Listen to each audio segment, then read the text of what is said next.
ఎక్కడ ఉంటారు? కాజీపూర్. ఏం చేస్తుంటారు? వ్యవసాయం. ఓకే, గతంలో బీఆర్ఎస్ ప్రభుత్వం పాలన నచ్చలేదని చెప్పేసి కాంగ్రెస్ ప్రభుత్వానికి పట్టం కట్టిరు. ఈ 120 రోజులల్లో రైతులకు న్యాయం చేస్తా అని చెప్పేసి ఏదైతే రేవంత్ రెడ్డి హామీ ఇచ్చిందో ఏమైనా న్యాయం జరిగిందా? రైతులకు న్యాయం అనేది ఏం జరగలేదు ఇప్పటికైతే. వాటర్ అంటే టీఆర్ఎస్లు మొత్తుకుంటారు కానీ నీళ్ళు లేని ఈయనేం చేశారు? వచ్చింది 3 నెలల గవర్నమెంట్ ఉన్న వర్షాలు ఉన్నప్పుడు అంతా కేసీఆర్ చేసిండు. ఇప్పుడు మా పక్కపన్న కొండపూర్ కాలువైంది, వాళ్ళ గవర్నమెంట్లో కాలువ కాలేదు. మా కొత్త ప్రభాకర్ రెడ్డి పోయి అందులో అసెంబ్లీలో ఏం మాట్లాడాడు? సార్ మా కాలువలు చేయమని మాట్లాడాడు. గత 10 ఏళ్ళలో ఆయన ఎంపీ ఉండి ఆ కాలువలు చేయలేడు. ఇప్పుడు వచ్చి 3 నెలల వాళ్ళ దగ్గరకు కాలువలు చేయమంటే వాళ్ళు ఇట్లా చేస్తారు. అంటే కొత్త ప్రభాకర్ రెడ్డి 10 ఏళ్ళలో ఎంపీగా చేసిండు. ఎంపీగా మన ముందరికి మా పక్క పన్న కాలువలు పోతున్నాయి. అప్పటికి సుక్క రాలే నీళ్ళు. ఇప్పుడు అసెంబ్లీలో మాట్లాడి మాకు నీళ్ళు రావాలని కాంగ్రెస్ గవర్నమెంట్ చేస్తే ఎట్లా ఇస్తారు చెప్పాలి? అంటే కాంగ్రెస్ ప్రభుత్వం తప్పేం లేదంట? తప్పేం లేదన్న, ఎందుకంటే పాలించే 10 ఏళ్ళు వీలు కదా. ఈ 120 రోజులలో ఎట్లాంటి మార్పులు జరిగినాయి? ఎట్లాంటి మార్పులు ఉన్నదే పాత కాలమే ఇప్పుడు ఉంది, కొత్తగా వచ్చింది ఏం లేదు. గదే వ్యవసాయం చేసుకుంటాం, గదే పంట పండిస్తున్నాం. వీళ్ళు చేసేది ఏం లేదు, వాళ్ళు చేసేది ఏం లేదు. ప్రభుత్వం ఒక్కటి మారింది, ఎందుకంటే అహం అనేది ఎక్కువైతే మారాల్సిందే, తప్పులేదు అందులో. ఈ మనకి ఈ పాలనద్దని ప్రజలు అనుకుంటారు, తీసి పారేసారు. కాంగ్రెస్ కూడా చూస్తారు, 5 ఏళ్ళు చూస్తారు, రాలేదంటే అది కూడా మారుస్తారు. గవర్నమెంట్ ఏముంది, ప్రజలు ఆయుధం మాట. ఓకే, పార్లమెంట్ ఎన్నికలు రాబోతున్నాయి ఇప్పుడు. పార్లమెంట్ ఎన్నికల్లో ఈ ప్రాంత ప్రజలు ఎవరి వైపు ఉండబోతున్నారు? Congress, BJP, BRS? మేమైతే ఫస్ట్ ఇంతకుముందు బీఆర్ఎస్ ఉన్నాం, అప్పటి నుంచి మారి మొన్న ఎలక్షన్ నుంచి బీజేపీకి వచ్చినాం. ఇప్పుడు బీజేపీ. ఎందుకంటే బీజేపీ అంటే మాకు బీజేపీ కావాలని బీజేపీకి వచ్చినాం అంతే. పార్లమెంట్ ఎన్నికల్లో బీజేపీ పక్క. ఎవరు బీజేపీ? ఎవరు? రఘునందన్ రావు. అటు కాంగ్రెస్ నుండి నీలం మధు కూడా ఉన్నాడు కదా. నీలం మధు ఉన్నా ఎవరున్నా గెలిచింది బీజేపీ. అంటే స్టేట్ లో చూసుకుంటే కాంగ్రెస్ ఉంది అన్న. మన కామారెడ్డి వచ్చింది, రన్నింగ్ కేసీఆర్, ప్రజెంట్ కేసీఆర్, ఇద్దరు పోటీ చేసి రోజు గెలిచిరాడా? వెంకట రామరెడ్డి గెలిచిండు. అంటే ఎవరు ప్రజలు ఎటువైపు ఉన్నారు? బీజేపీ వైపు ఉన్నారు. కేసీఆర్ డబ్బులు పంచిండు, రేవంత్ రెడ్డి డబ్బులు పంచిండు, ఆ రోజులు చేసారు, బీజేపీ గెలిచింది. ఇప్పుడు కూడా అంతే, ఎన్ని డబ్బులు పంచినా ఏం చేసినా గెలిచేది మాత్రం బీజేపీ.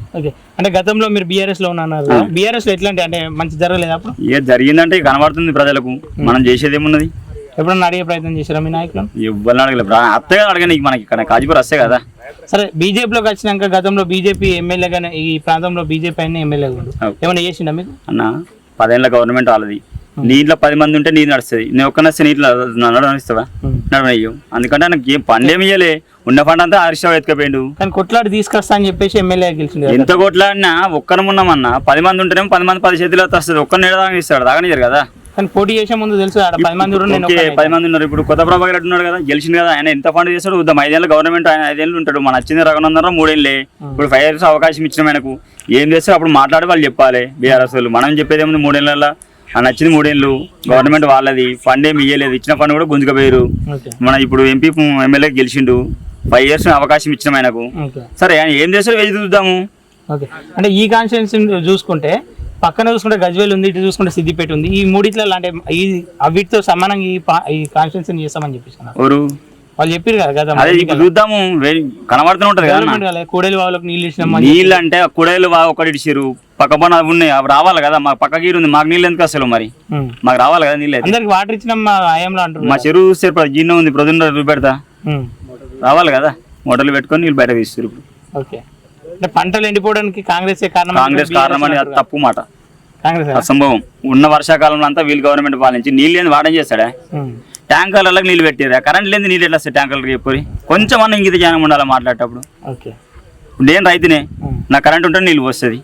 నీళ్ళు పోయాలంటే మోటార్ నడవాలి కదా. ట్యాంకులు నింపుకొచ్చినా మోటార్ నింపుతున్నా కదా ట్యాంకర్లో బయట పోసేది. నాకు నీళ్ళు వేస్తలేదు, బోర్లు ఎండిపోయింది, ఏం చేస్తాం? వేసుడు ఎక్కువైంది, వాటర్ లెవెల్ తగ్గిపోయింది. దానికి రేవంత్ రెడ్డి ఏం చేస్తాడా?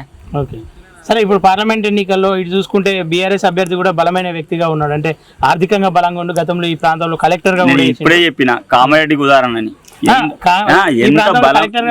కలెక్టర్ ఉంటే బలమైన ఓటర్లు ఉన్నాక ఎంత బలవంతులు అయితే ఉన్నది. నువ్వు ఒక్కరినైతే గెలిచేది కాదు కదా. అనవసరంగా అన్యాయంగా 106 మంది ఉద్యోగాలను సస్పెండ్ చేసినావు నీ అవసరాల కోసం. వాళ్ళ భవిష్యత్తు ఎట్టి ఇప్పుడు వీళ్ళు టీచర్ల కన్నా కొంచెం మన ఇంగిత జ్ఞానం ఉండాలి కదా. మాకెందుకు ఆల్రెడీ ఎన్నికలు కూడా వచ్చింది, పిలువగా ఎట్లా పోతారు వాళ్ళంతా? పోవద్దు కదా. తప్పు వాళ్ళది పెట్టుకుని అనుభవించి తీరాల్సింది అవన్నీ. కానీ 106 మంది ఉద్యోగులు ఓడడానికి గల కారణము రఘునందన్ రావు. ఆయన మీద పగబట్టి వీళ్ళు ఆయనకు అపోజిట్ అన్న ఏనుగోంగ ఎన్నుకోవాలి. మరి 100 అంటే 4 ఓట్లు, 600 ఓట్లు పోతాయి. 16 లక్షల ఓటర్లు ఉన్నాయి, 400 ఓట్లు పోతే తప్పేముందల్లా? అంతేనా? అంతేనా కదా? పార్లమెంట్ ఎన్నికల్లో బీజేపీ గెలుస్తా అని చెప్పేసి నువ్వు అంటున్నావు, కానీ 15 సీట్లు మేము బలంగా గెలవబోతున్నాం, మెదకు కూడా మేము గెలుస్తామని చెప్పేసి కాంగ్రెస్ వాళ్ళు అంటున్నారు. మస్తు చెప్తారన్న. కేసీఆర్ చెప్పినాడా? వీళ్ళందరూ దంచిన స్పీచ్లో వింటలేమా? ఎటొచ్చింది వాళ్ళు అది ఫామ్ హౌస్లో ఎండు మొన్నటి దాకా ఫామ్ హౌస్ గేట్ తెక్కుని మా ఊళ్ళకు ఫామ్ హౌస్ లోపలికి పోయి ఫోటోలు దిగిర్రు. ఎట్లా దిగిర్రు? ఎంపీకి ఎమ్మెల్యేలకు మినిస్టర్లకు కూడా అవకాశం ఇవ్వని కేసీఆర్ గారు మొన్న మా వాళ్ళు కార్యకర్తలు పోతే అవకాశం ఇచ్చిండు. ఎట్లా ఇచ్చిండు? దగ్గర తీసుకుంటుండు. ఎట్లా ఇచ్చిండు అది మీకు తెలవాలి, మేము చెప్పాము. ఎందుకంటే రైతుల తరపున ఇప్పటి నుండి మేము కొట్లాడుతాం. ఏం కొట్లాడతారు? రైతులకు ఏం చేసిండు? గతంలో మేలు చేసాం. ఏం నీళ్ళు ఇచ్చిండు అంటే అన్న బిందెలు నీళ్ళు ఉంటే ముంచుకొని తాగుతావు, లేనప్పుడు ఏం చెప్తావు? గతంలో రుణమాఫీ అందరికి అయిందా చెప్పు? 100% అయిందా? 100% అయిందా? కాలేదు. నాకు ఒక్కరికి అయింది, మిగతా కాలేదు. ఒక రైతుగా బీజేపీ మీకు ఏమైనా మేలు చేసిందంటే ఏం చెప్తారు? బీజేపీ మెయిల్ చేసిందంటే నెలకు 6,000 సంవత్సరానికి 6,000 ఇస్తుంది. అది నాకు ఇస్తుంది, అందరికి ఇస్తుంది, అందరికి ఇస్తుంది. అందరం తీసుకుంటున్నారు 6,000. 6 నెలలు 3 నెలలు 4 నెలలకు 2,000 ఇస్తుంది. పూర్తిగా మొత్తం మీద విద్యలో ఏదైనా పథకం కింద జాబ్ బిడ్డ వచ్చింది నాకు. ఫ్రీగా వచ్చింది, ఫ్రీగా తీసుకుంటున్నాం. మనకు సబ్సిడీ పడుతుంది అప్పటి నుంచి కూడా, ఇప్పుడు కూడా సబ్సిడీ పడుతుంది బుక్ చేసుకుంటే. ఇంకేం కావాలి మనకి? మరుగుదొడ్లు కట్టించింది వీళ్ళు పెయింట్ వేసుకోరు, బీఆర్ఎస్ పెయింట్ వేసారు.